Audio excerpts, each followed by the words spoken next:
स्वामी विवेकानंद जी ने कहा है कि एकाग्रता सफलता की चाबी है। जब आप अपनी ऊर्जा को एक दिशा में लगाते हैं तब असंभव भी संभव हो जाता है। दोस्तों, आगे स्वामी जी की 3 कहानियों में हम देखेंगे कि सभी जगह से ध्यान हटाकर कैसे एक काम में लगाया जाता है। पहली कहानी। स्वामी जी एक पार्क में आराम कर रहे थे।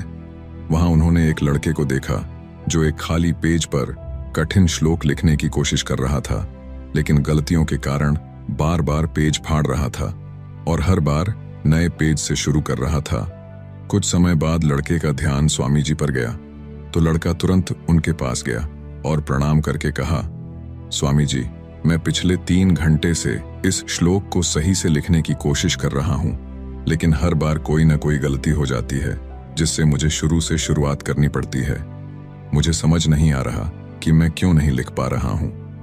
स्वामी जी मुस्कुराए और बोले, बेटा, केवल फोकस की कमी के कारण ऐसा हो रहा है, क्योंकि एक साधारण इंसान अपनी ज्यादातर ऊर्जा बेकार की बातों और आदतों में लगा देता है, इसलिए लगातार मन भटकता है। ध्यान से काम करने का मतलब है अपनी पूरी ऊर्जा एक जगह पर लगा देना, और जब बार बार तुम ऐसा करोगे तो मन इसके लिए तैयार हो जाएगा और फिर गलती नहीं दोहराएगा। लड़के ने पूछा, स्वामी जी, अगर मन बार बार भटक रहा हो तो मैं एक काम में ध्यान कैसे लगाऊं? स्वामी जी ने पूछा, तुम लिखते समय जरूर किसी व्यक्ति या घटना के बारे में सोच रहे हो? लड़के ने कहा, हाँ गुरुजी, आज छुट्टी के दिन सबको बाहर खेलने का समय मिलता है, लेकिन मुझे ये काम पूरा करना है, शायद इसलिए मैं ठीक से फोकस नहीं कर पा रहा।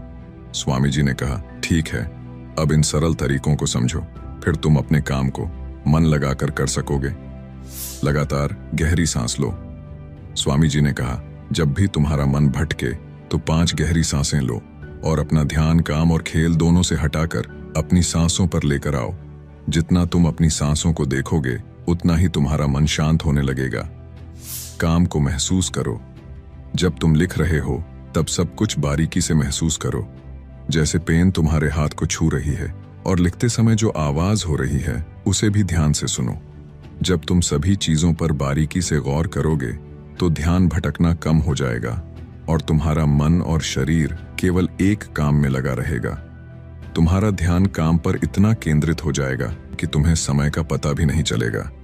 जब लड़के ने स्वामी जी की बात मानी और गहरी सांसें लेते हुए फिर से लिखना शुरू किया तो उसने पाया कि अब उसकी गलतियां कम हो रही थीं और उसका काम भी जल्दी पूरा हो गया। उसने स्वामी जी को धन्यवाद कहा। इस पर स्वामी जी ने मुस्कुराते हुए कहा, याद रखो, जब मन और इंद्रियां एक काम में लग जाती हैं तो ध्यान